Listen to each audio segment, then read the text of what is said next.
하늘의 귀한 놀라운 사랑 영원히 잊지 못할 귀한 사랑 내 작은 몸과 마음으로는 주의 그 사랑 다 표현 못하네.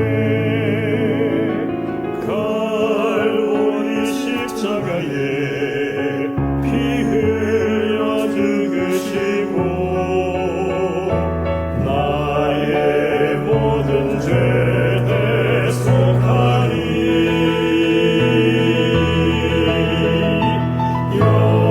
영원히 잊지 못하리 주의 놀라운 사랑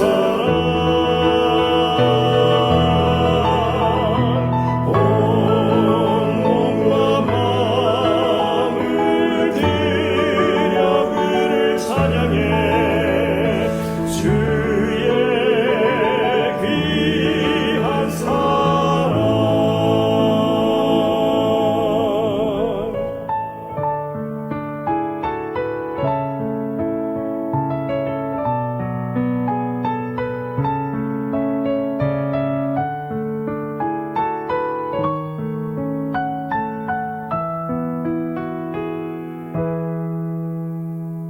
저 하늘의 귀한 놀라운 사랑 영원히 잊지 못할 귀한 사랑 내 작은 몸과 마음으로는 주의 그 사랑 다 표현 못하네. 갈보리 십자가에 피 흘려 죽으시고 나의 모든 죄 대속하니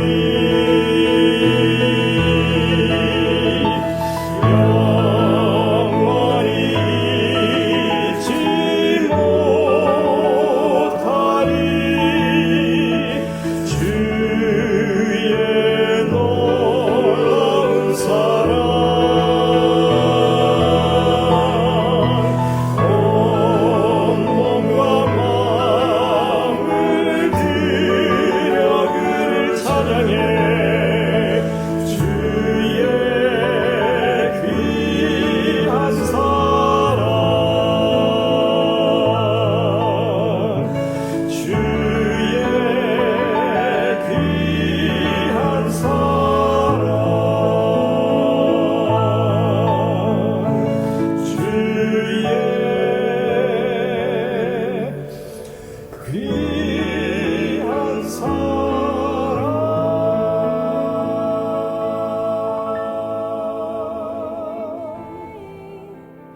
He will do something new today. God will make a way where there seems to be no way. He works in ways we cannot see. He will make a way for me. He will be my guide. Hold me closely to His side. With love and strength for each new day, He will make a way. He will make a way. With love and strength for each new day, He will make a way. He will make a way.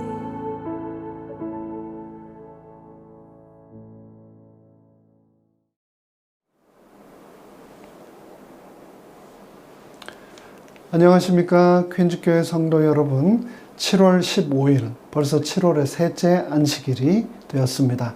지난 한 주간도 건강하고 평안하셨습니까? 7월이 중반에 접어들었고 또 날씨도 더욱더 더워지고 있습니다. 더운 여름철 충분히 물을 섭취하시고 또 건강에 잘 관리하셔서 어려움 당치 않으시기를 간절히 부탁드립니다. 이제 준비된 찬양들을 통하여 우리의 마음을 하나님 아버지께 올려드리는 시간을 갖도록 하겠습니다. 찬미를 통하여서 우리의 영혼이 더욱 재충전되고 또 하나님께 가까워지는 특별한 경험 함께 하기를 간절히 바랍니다. 함께 찬양하시겠습니다.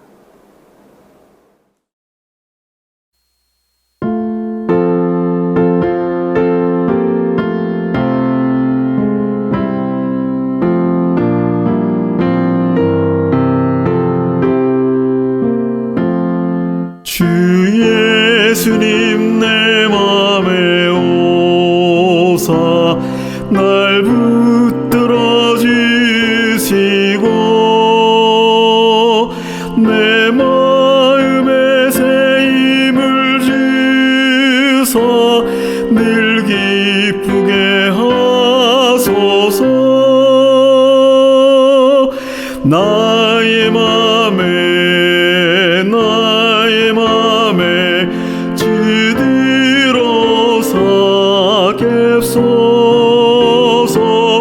오늘 이제 나의 맘에 주 임하여 주옵소서. 주 예수님 내 맘에 오사 내 소원을 하시고 내 무거운 짐 맡아주사 맘 편하게 하소서. 나의 맘에 주들어서 갭소서. 오늘 이제 나의 맘에 주 임하여 주옵소서.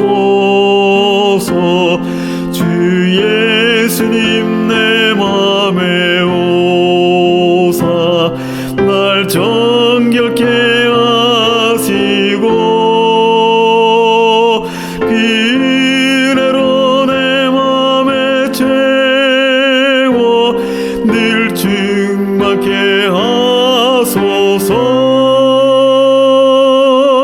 나의 맘에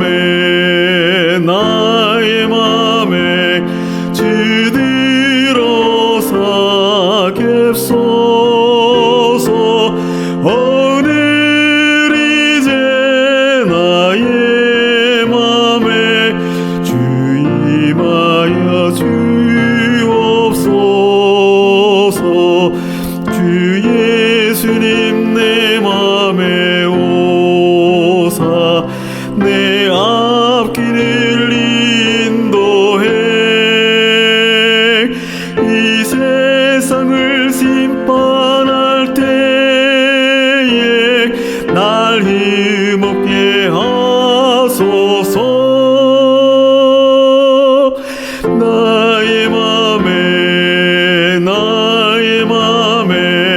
주들어서 갭소서. 오늘 이제 나의 맘에 주 임하여 주옵소서.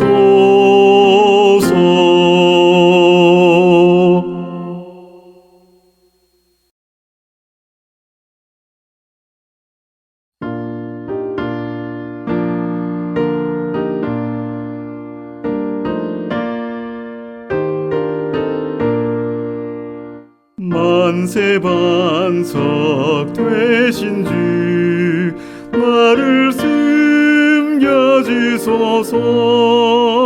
장애 어리상하여 흘린 피와 물로써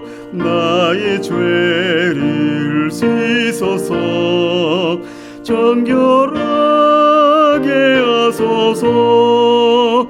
내가 공을 세우나 은혜가 갚지 못하네.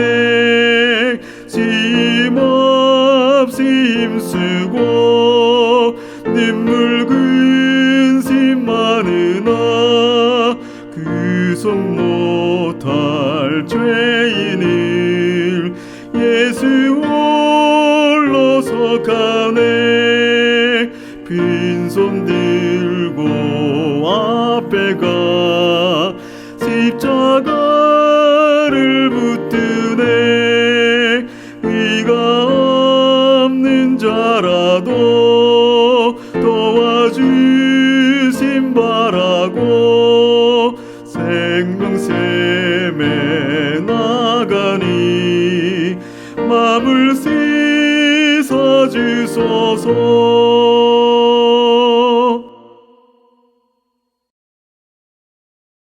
내 주 하나님 넓고 큰 은혜는 저 큰 바다보다 깊다.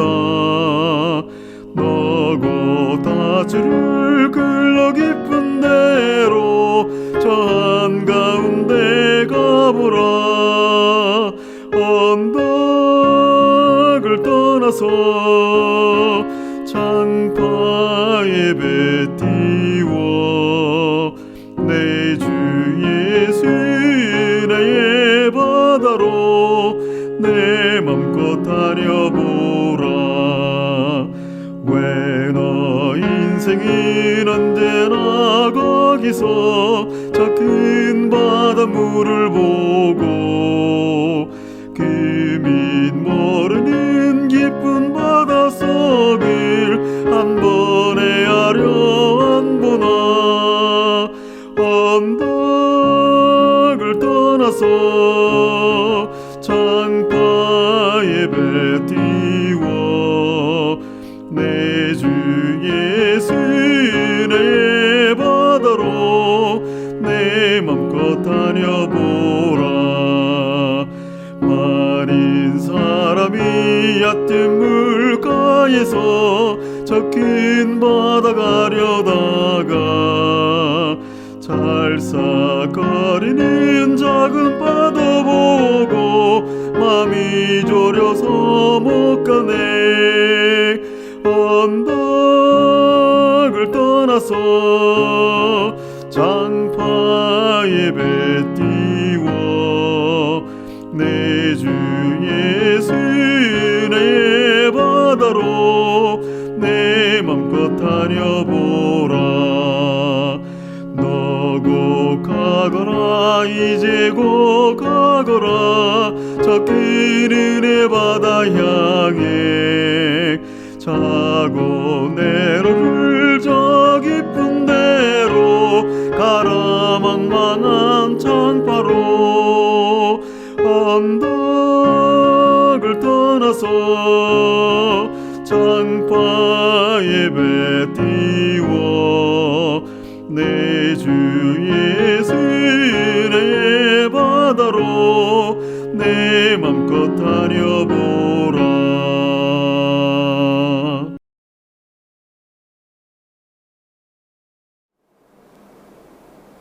이제 시작하는 첫 찬미 232장 달고 오묘한 그 말씀 함께 찬양하시겠습니다. 찬미 후에 예배를 위해서 김종식 집사님께서 기도 인도해 주시겠습니다.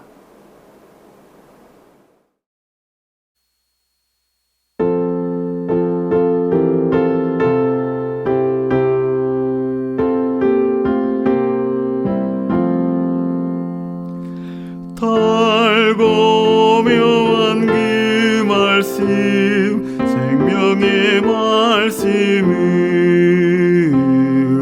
귀한 그 말씀 진실로 내 생명 되도다.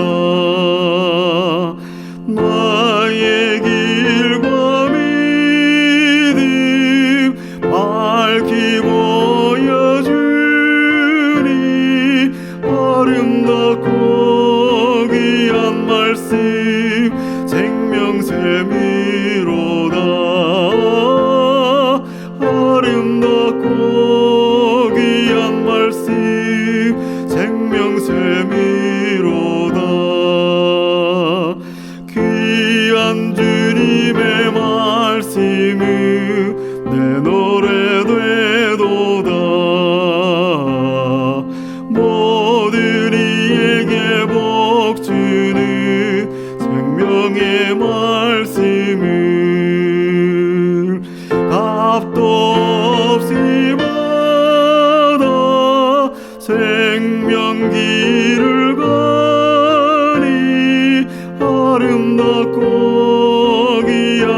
말씀 생명샘이로다. 아름답고 귀한 말씀 생명샘이로다. 널리 울리고 퍼지는 생명의 말씀은 마음의 용서와 평안을 골고루 주나니. 다만 예수 말씀 들어 복을 받세. 아름답고 귀한 말씀 생명샘이로다. 아름답고 귀한 말씀 생명샘이로다.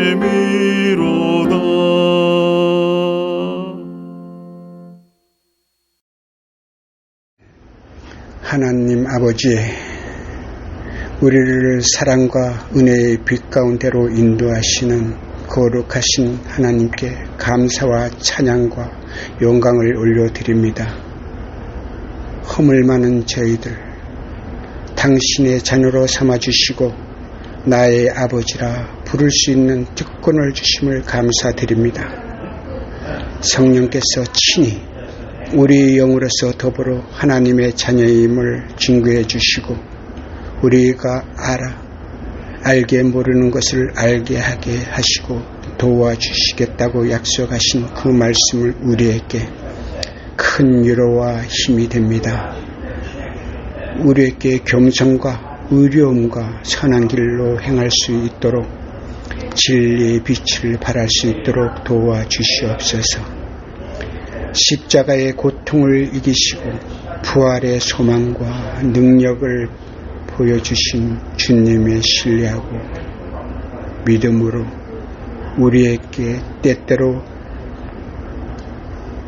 모든 것을 시련과 고통을 이기고 극복할 수 있는 능력을 주시옵소서. 우리는 할 수 없지만 주님의 능력으로 승리할 수 있음을 감사드립니다. 주님,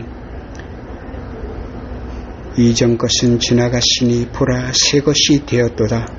말씀하신 주님의 말씀을 사모합니다. 오늘도 말씀을 통하여 우리에게 전해주시는 하나님의 음성을 듣고 큰 은혜의 기쁨을 누리기를 기도합니다. 기쁨 감사를 드리며 존귀하신 예수님 이름 받들어 기도드립니다. 아멘.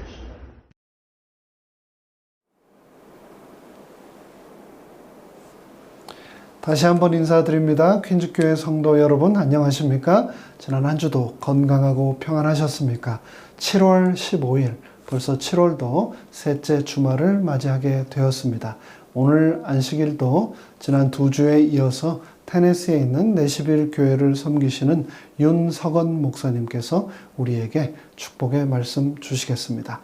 세상의 모든 근심과 걱정 내려놓으시고 말씀에 흠뻑 젖어드는 축복의 시간 되시기를 간절히 바랍니다.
사랑하는 성도 여러분 안녕하세요. 7월의 셋째 안식일이 시작되는 이 금요일 저녁에 하나님 말씀을 통해서 다시 한번 여러분들을 뵙게 되어서 반갑습니다. 저는 지난 2시간을 통해서 두 종류의 가지와 두 종류의 거함이라고 하는 그런 말씀으로 하나님 말씀을 함께 나누었습니다. 오늘은 예수께서 우리 안에 거하시는 방법이라고 하는 제목으로 말씀을 나누려고 합니다. 부제는 칼과 열매라고 하는 그런 제목입니다. 먼저 다 함께 요한복음 15장 7절의 말씀을 함께 보도록 하겠습니다. 너희가 내 안에 거하고 내 말이 너희 안에 거하면 무엇이든지 원하는 대로 구하라. 그리하면 이루리라. 아멘. 제가 오래전에 중국에서 한 2년 동안 공부할 기회가 있었습니다. 제가 중국어를 공부할 때 가장 어려웠던 부분이 바로 중국어에 있는 성조라고 하는 것이었습니다. 중국어는 같은 발음의 단어일지라도 4가지로 이루어진 서로 다른 성조 때문에 그것이 다르면 전혀 다른 의미의 단어가 되기 때문에 각 글자의 정확한 성조를 기억하는 것이 참 중요합니다. 단지 중국어만 그런 것은 아니죠. 우리말도 말하는 사람의 인토네이션, 억양에 따라서 그리고 강조점이 어디 있는지에 따라서 그 말의 뜻이 달라지기도 하는 것입니다. 방금 전에 읽은 이 말씀은 그리스도인들이 참으로 좋아하는 그런 말씀입니다. 그런데 사람들은 이 구절의 앞부분은 대충 읽고 뒷부분은 매우 강조하면서 이 말씀을 읽습니다. 무엇이든지 원하는 대로 구하라. 그리하면 이루리라. 그런데 이 말씀에서 예수님께서 강조하고 싶으셨던 부분은 어디일까요? 뒷부분일까요? 앞부분일까요? 저는 앞부분이라고 생각합니다.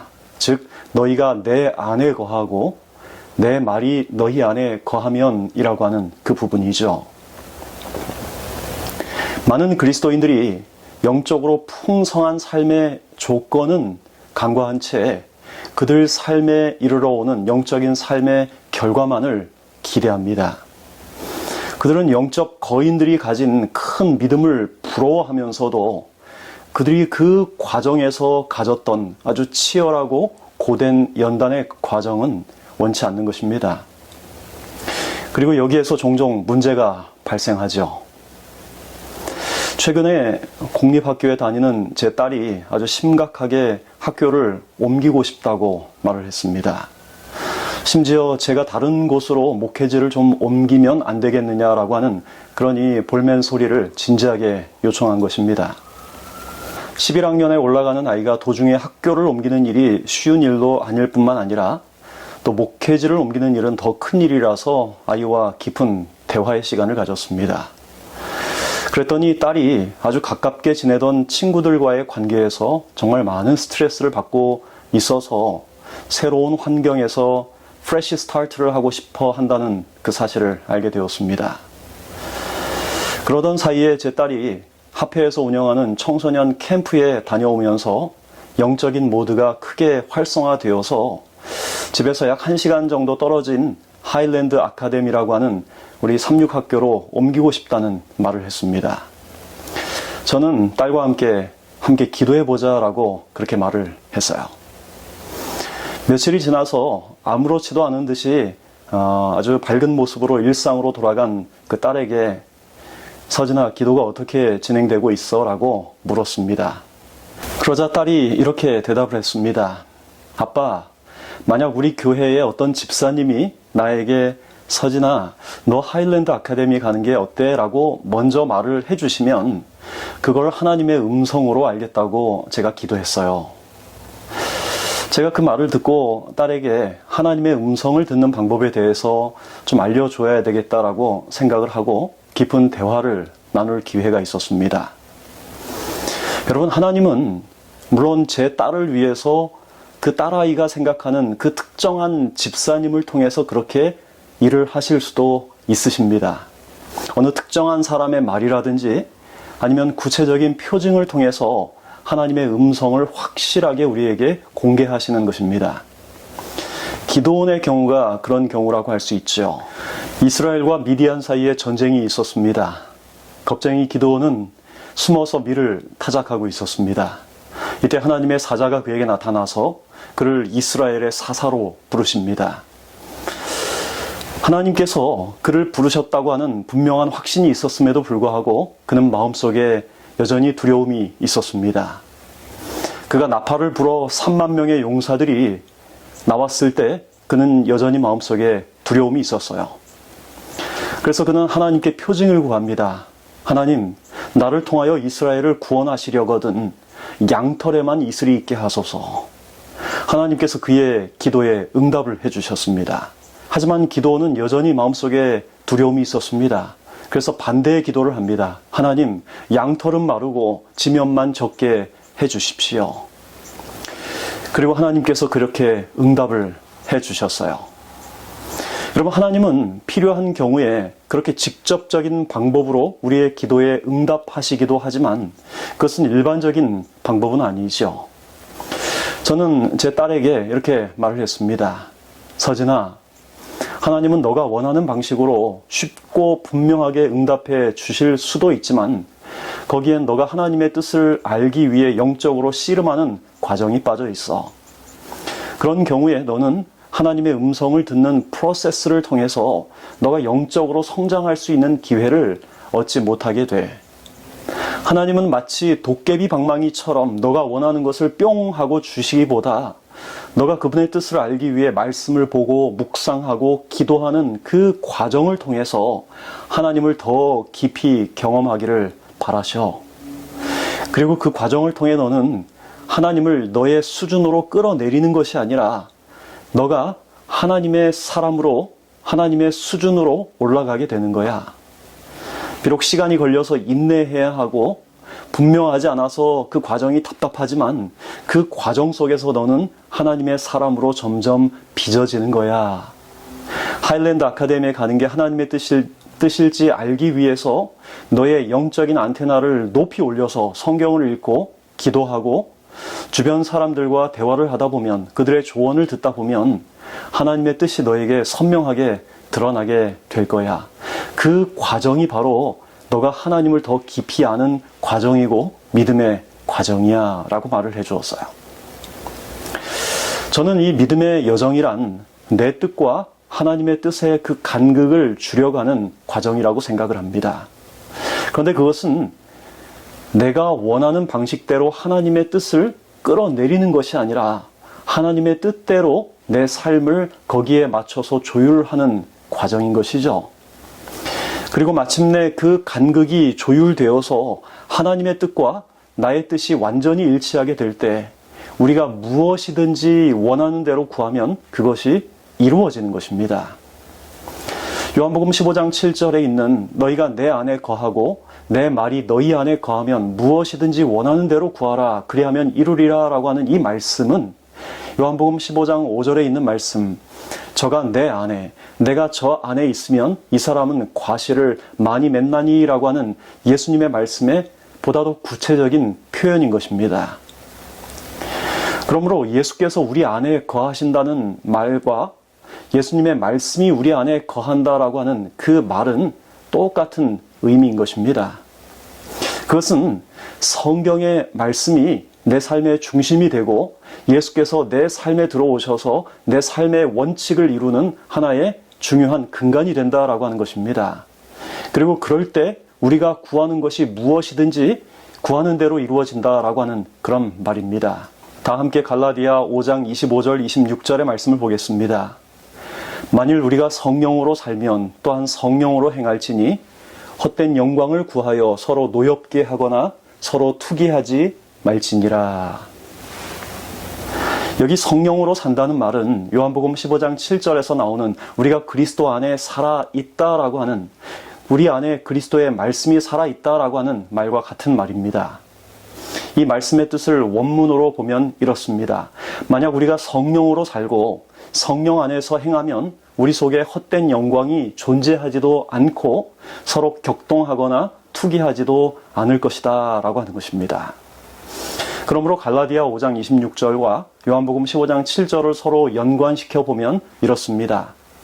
우리가 그리스도 안에 살아있고 그리스도의 말씀이 우리 안에 살아있으면 우리는 자기 욕심대로 헛된 영광을 구하지 않게 될 것이라는 것입니다. 그때 우리는 무엇을 구하든지 하나님을 영광스럽게 하는 것만을 구하게 될 것입니다. 그때 하나님은 우리가 구하는 것이 무엇이든지 그대로 이루어질 것입니다. 왜요? 그것이 하나님의 뜻과 일치하는 것이기 때문입니다. 그러므로 요한복음 15장 7절의 말씀은 우리가 구하는 모든 것을 하나님께서 다 들어주신다고 가르치고 있는 것이 아닙니다. 이 구절은 우리가 그리스도 안에 살아있으면 우리의 갈망과 소망, 우리의 욕망이 변한다는 사실을 알려주고 있는 것입니다. 이 구절은 우리 안에 그리스도의 말씀이 살아있으면 우리의 기도가 거룩해지고 고상해진다는 것을 우리에게 알려주는 것입니다. 오늘날 많은 그리스도인들이 성경을 읽기는 하지만은 자기 중심적으로 성경을 받아들입니다. 기도는 하지만 전적으로 하나님 말씀에 일치하려고 자아를 굴복하지 않습니다. 그렇게 하면 자기에게 뭔가 손해가 될 것이라고 생각하기 때문입니다. 하지만 하나님은 언제나 우리의 유익을 위해서 일하시는 분이십니다. 그분은 우리에게 유익이 될 것을 하나도 버리도록 요구하지 않으시는 분이십니다. 부조와 선지자 599쪽에 있는 말씀입니다. 그가 행하시는 모든 일에 하나님께서는 당신의 자녀들의 행복을 고려하신다. 하나님께서는 그들에게 저희 최대의 이익이 될 것은 무엇이든지 버리도록 요구하지 않으신다. 사랑하는 성도 여러분, 하나님의 말씀이 내 안에 거한다는 것은 하나님의 말씀이 내 삶의 원칙이 된다는 것을 말합니다. 그것은 내 삶에서 하나님의 뜻과 일치하지 않는 모든 모난 부분이 결국에는 깎여져 나가는 과정을 말하고 있는 것입니다. 여러분, 마태복음 13장에 좋은 땅에 뿌려진 씨앗에 대한 이야기가 나오지요. 30배, 60배, 100배의 결실을 거두는 땅입니다. 그런데 여러분, 좋은 땅은 어떤 땅일까요? 곡괭이나 삽, 쟁기에 의해서 갈려진 땅을 말합니다. 다시 말하면 깨지고 부서지고 갈아엎는 과정을 거친 땅을 말하는 것이죠. 그런 과정을 통해서 그 땅에서 불필요한 것들은 다 제거되고 남은 것이 바로 옥토입니다. 그런 의미에서 옥토라고 하는 것은 땅의 입장에서 보면 말할 수 없는 고난과 고통 그리고 아픔을 겪은 그런 땅이라고 할 수 있지요. 곡괭이로 찍을 때마다, 쟁기로 갈아엎을 때마다 그 땅은 찢기고 으스러지고 가루가 되는 경험, 그 고난과 고통을 겪은 것입니다. 그리고 그 고난의 결과로 30배, 60배, 100배의 결실을 수반하는 좋은 땅이 되는 것입니다. 고든 맥도날드라고 하는 사람이 쓴 내면 세계의 질서와 영적 성장이라고 하는 책에 보면 이런 이야기가 나옵니다. 어떤 농부가 농사를 짓기 위해서 밭을 고를 때 그는 가장 먼저 눈에 보이는 큰 돌을 골라내는 것입니다. 그런데 그 큰 돌을 모두 골라내면 이제까지는 보이지 않던 그 큰 돌보다는 조금 작은 돌들이 농부의 눈에 들어오는 것이죠. 그리고 그 작은 돌들을 골라내면 이번에는 그것보다 더 작은 돌들이 또 눈에 들어오는 것입니다. 이렇게 큰 돌에서 시작해서 작은 돌, 그리고 점점 작은 돌을 골라내는 과정을 통해서 그 흙은, 그 밭은 더 부드러워지고 농작물을 심기에 적합한 땅이 되어가는 것입니다. 하나님께서 우리를 다루시는 방법도 비슷합니다. 처음 우리가 예수님을 따를 때 하나님의 말씀은 우리에게 그분과의 관계를 가로막는 큰 돌들만을 보여주시는 것입니다. 그런데 여러분, 신앙의 깊이가 점점 깊어지면 깊어질수록 하나님은 말씀을 통해서 우리에게 더 세밀하게, 더 상세하게 지적해 주고 계시는 것이죠. 그래서 신앙이 깊은 사람들은 그렇지 않은 사람들이 생각할 때 아무렇지도 않은 일에 마음에 걸림이 되는 것입니다. 여러분, 그리스도를 믿고 그분을 영접하면 우리가 즉시 천국 시민으로 가는 것이 아니고 성화의 학교에 우리는 입학을 하게 되는 것입니다. 여러분, 이 그리스도인들이 가질 수 있는 최고의 축복은 어떤 큰 능력도 아니고 귀한 체험도 아니고 대박이 터지는 어떤 물질적인 축복도 아닙니다. 그것은 바로 우리가 신령한 모습으로 변해가는 거예요. 그것을 요한복음 15장은 열매를 얻기 위해 가지를 잘라내는 전정 과정으로 설명하고 있는 것입니다. 요한복음 15장 3절, 너희는 내가 일러준 말로 이미 깨끗하였으니. 여러분, 이 말씀에는 아주 단순하지만 중요한 사실을 다루고 있습니다. 그것은 우리가 하나님의 말씀을 통하여 깨끗해진다라고 하는 것입니다. 여러분, 그게 무슨 뜻일까요? 다 함께 예레미야 1장 10절의 말씀을 보겠습니다. 보라, 내가 오늘날 너를 열방 만국 위에 세우고 너를 뽑으며 파괴하며 파멸하며 넘어뜨리며 건설하며 심게 하였느니라. 여러분, 이 말씀은 남방 유다가 하나님을 버린 결과로 멸망이 임박했을 때에 하나님께서 예레미야 선지자를 부르시면서 하신 말씀입니다. 그런데 이 말씀 가운데 하나님께서 일하시는 두 가지 방법이 소개되어 있습니다. 첫째는 옛것을 무너뜨리고 그것을 파괴하는 것입니다. 둘째는 그 무너지고 파괴된 곳에 새롭게 세우시고 심는 과정인 것입니다. 그리고 하나님은 이스라엘 백성들을 위해서 바로 그 일을 하시기 위해서 예레미야 선지자를 부르신 것입니다. 제가 살고 있는 집의 그 옆에 한 집이 몇 년 전에 화재로 전소된 적이 있습니다. 전소된 그 집은 집의 모든 것이 다 불에 타버리고 집의 뼈대만 겨우 남겨진 채 제법 오랫동안 아주 흉물스럽게 그대로 방치되어 있었습니다.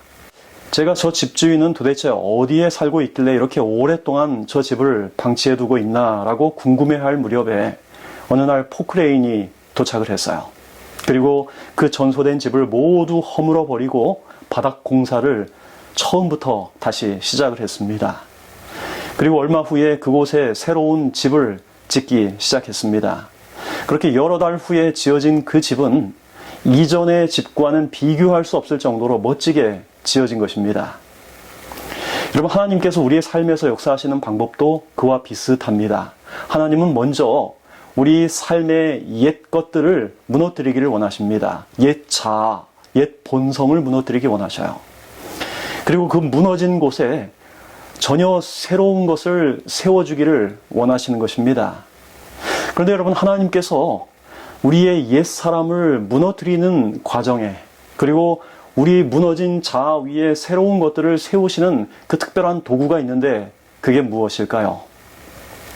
우리가 읽은 이 예레미야 1장 10절에 바로 앞절에 있는 1장 9절의 말씀이 바로 그 힌트입니다. 여호와께서 그 손을 내밀어 내 입에 대시며 내게 이르시되 보라, 내가 내 말을 내 입에 두었노라. 하나님께서는 예레미야를 선지자로 부르신 후에 그의 입에 당신의 말씀을 두겠다고 말씀을 하고 계십니다. 여러분, 예레미야 시대나 지금이나 하나님께서 우리의 옛 생애를 허무시고 우리에게 새로운 사람을 세우시는 것은 언제나 그분의 말씀을 통해서입니다. 말씀을 통해서 오시는 성령의 감동을 통해서 그렇게 되는 것입니다. 여러분, 우리가 하는 말은 참 중요하지요. 따뜻한 격려의 말 한마디에 사람의 기가 살기도 하고 죽기도 하는 것들을 우리는 경험합니다. 그러므로 우리가 다른 사람에게 어떤 말을 하느냐는 참 중요합니다. 그리고 물론 우리가 어떤 말을 듣고 사느냐는 참 중요한 것이죠. 이처럼 사람의 말에도 큰 힘이 있다면 하나님 말씀에는 온 천지를 창조하시고 온 천지를 유지하시고 붙드시는 그 하나님의 말씀에는 얼마나 더 큰 힘이 있을까요?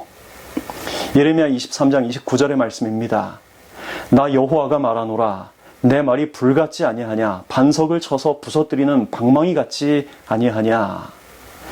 하나님은 친히 당신의 말씀의 그 파괴력을 딱딱한 불과 그리고 바위를 산산조각내는 해머에 비유하고 계십니다.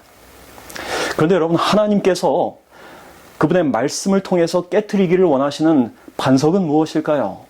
그것은 바로 이 세상의 어떤 집체보다도 더 튼튼한 바위가 아니라 그 어떤 것보다도 더 굳어있고 딱딱한 우리의 심령이라고 하는 반석이죠. 그런데 이 하나님의 말씀만이 우리의 교만하고 완고하고 이기적인 마음의 반석, 딱딱한 돌덩이를 깨트리는 힘이 있는 것입니다. 여러분, 하나님은 우리 속에 있는 자만심과 교만, 탐심과 세상을 사랑하는 그 마음의 성체를 허물기를 원하십니다. 그리고 그곳에 전혀 새로운 하나님의 역사를 이루시기를 원하십니다. 만약 우리가 우리 속에서 역사하시는 성령의 은혜를 거절하지 않고 하나님 말씀에 순종하기로 선택만 한다면 하나님은 우리의 심령에 새로운 사람을 창조해 내실 수 있고 그렇게 하시기를 간절히 원하십니다. 여러분, 그것은 하나님의 말씀이 우리의 삶에서 거룩하지 못한 것들을 잘라내고 제거하고 도려냄으로써 우리가 점점 그리스도와 같은 모습으로 변해 간다라고 하는 그런 말입니다. 요한일서 3장 3절의 말씀이에요. 주를 향하여 이 소망을 가진 자마다 그의 깨끗하심과 같이 자기를 깨끗게 하느니라. 예수님께서는 이 땅에 계시면서 하나님의 뜻과 일치되는 삶을 사시기 위해서 날마다 하나님 앞에 간구하셨습니다. 오늘 저와 여러분에게 하나님의 뜻과 같이 되기를, 하나님의 깨끗하심을 우리도 갖게 되기를 원하는 그 간절한 소망이 있습니까? 거룩하고 구별되고 깨끗한 삶을 살고 싶은 마음속에 갈망이 있습니까? 제가 한 번은 한 미국인과의 결혼으로 영주권을 신청한 한 여청년의 영주권 인터뷰를 통역하기 위해서 함께 이민국 사무실에 간 적이 있습니다. 인터뷰는 거의 1시간 동안 진행이 되었는데 담당자는 아주 엄격한 표정과 어투로 시종일관 깐깐하게 우리를 대했습니다. 그 이민국 직원은 변호사가 이 커플을 위해서 이미 제출한 아주 두꺼운 서류를 꼼꼼히 살피며 굉장히 날카로운 질문들을 던졌습니다. 그 인터뷰를 준비하면서 제가 통역자로서 알아야 할 예상 질문지를 변호사로부터 받았습니다. 그런데 거기에는 이 두 사람의 결혼 관계가 사실인 것을 조사하기 위한 많은 질문들이, 예상 질문들이 있었습니다. 배우자의 고향은 어디인지, 배우자가 가장 좋아하는 것은 무엇인지, 배우자의 독특한 습관이 있다면 무엇인지, 집안 구조는 어떻게 생겼는지, 이사를 몇 번이나 다녔는지, 이런 질문들은 그 두 사람의 결혼이 사실이라면 평범하게 그리고 누구나 알 수 있는 그런 질문들이었습니다. 그리고 실제로 그 심사관은 그 비슷한 종류의 질문들을 그 결혼한 부부에게 던졌습니다. 통역을 하는 저와 그 커플은 마치 검사 앞에 서 있는 듯한 기분이었어요. 그런데 가장 집요하게 묻는 질문은 두 사람의 관계에 관한 것이었어요. 이 두 사람이 언제, 어디서, 누구를 통해 어떻게 처음 만났는지, 그리고 이 두 사람의 사랑의 관계가 어떻게 발전했는지, 그 두 사람은 비교적 단순하게 그 심사관의 질문에 대답을 했지만 심사관은 거기에 만족하지 않았어요. 누가 프로포즈를 했고, 상대방이 어떻게 반응했는지, 언제 어떻게 결혼에 동의하게 되었는지 아주 구체적이고 집요하게 계속 질문을 던져왔습니다. 결국 그 인터뷰의 핵심은 두 사람의 사랑의 관계가 정말 진실한지, 이 결혼의 관계가 정말 사랑의 결실인지를 묻고 있는 것입니다. 저는 그 경험에서 한 가지를 생각하게 되었어요. 불같은 시련을 딛고 최후에 서게 될 하나님의 백성들에게 가장 중요한 이슈는 한 가지가 될 것입니다. 그것은 얼마나 오랫동안 교회를 다녔는지, 교회에서 어떤 직분을 맡아서 얼마나 성실하게 봉사했는지, 얼마나 많은 헌금을 드렸는지, 아니면 교회에서 얼마나 많이 설교를 했는지, 얼마나 많이 존경을 받았는지, 심지어 얼마나 많은 영혼들을 그리스도께 인도했는지가 아닐 것입니다. 그 최후의 순간에 가장 중요한 이슈는 그 한 사람이 그리스도의 사랑에 얼마나 반응하며 살았는지, 그 사랑에 얼마나 목마른 삶을 살았는지, 그리고 그분과의 관계를 유지하는 것이 그 사람의 삶 속에 얼마나 중요한 이슈였는지, 그리고 그 사랑의 관계를 깨트리는 그 사람 속의 욕망과 분노, 이기심과 교만 때문에 그 사람이 얼마나 가슴 아파하며 눈물을 흘렸는지, 하나님 말씀에 순종하기 위하여 내 삶에 그르치는, 내 삶을 가로막는 장애물들을 얼마나 과감하게 잘라내기를 선택하였는지, 그리고 하나님 말씀에 순종함으로 그 사람의 품성에는 어떤 열매가 맺혔는지, 그 핵심은 바로 그리스도와의 사랑의 관계가 얼마나 진실하냐에 있게 될 것입니다. 우리 사랑하는 성도 여러분, 하나님의 말씀에 대한 진실한 체험과 순종이 없으면 우리가 비록 몇십 년 동안 교회를 나와도, 하나님의 사역에서 큰 일을 감당을 해도 결코 우리는 영적으로 깨끗하게 되지 못하는 것입니다. 그 이유는 거룩이라고 하는 속성은 우리가 하나님의 말씀을 통하여, 그리고 기도를 통하여 하나님과 깊이 있게 교제를 통해서 이르러 오는 하나의 산물이기 때문에 그렇습니다. 여러분, 하나님의 말씀이 내 안에 있다는 말은 단순히 성경을 열심히 읽고 암송하는 것 그 이상을 의미합니다. 그것은 하나님의 말씀이 내 속에 들어와서 내 삶의 이 속에 있는 장기처럼 내 삶의 실제적인 한 부분이 된다는 것입니다. 그것이 바로 말씀이 육신이 되는 경험이에요. 여러분, 우리가 하나님을 믿는 삶은 그저 어떤 형식이 아닌 실제적이고 인격적인 것이 되어야 합니다.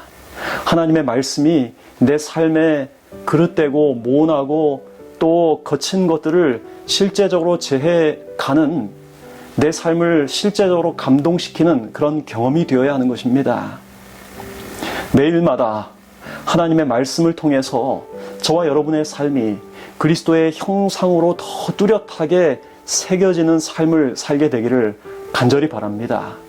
그래서 우리가 예수님과 같이 날마다 변화되어 하나님의 알곡으로 날마다 맺어지기를 바라면서 오늘 말씀을 마치겠습니다.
보좌 주의 영광으로 날 이끄소서.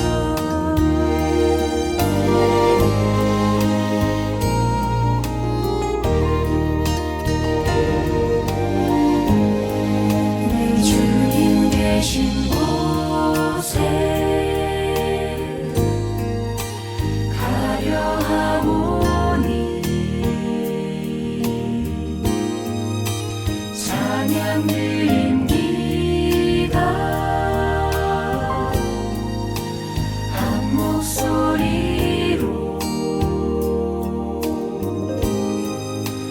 거룩한 곳 올라가 내 손과 마음을 여시고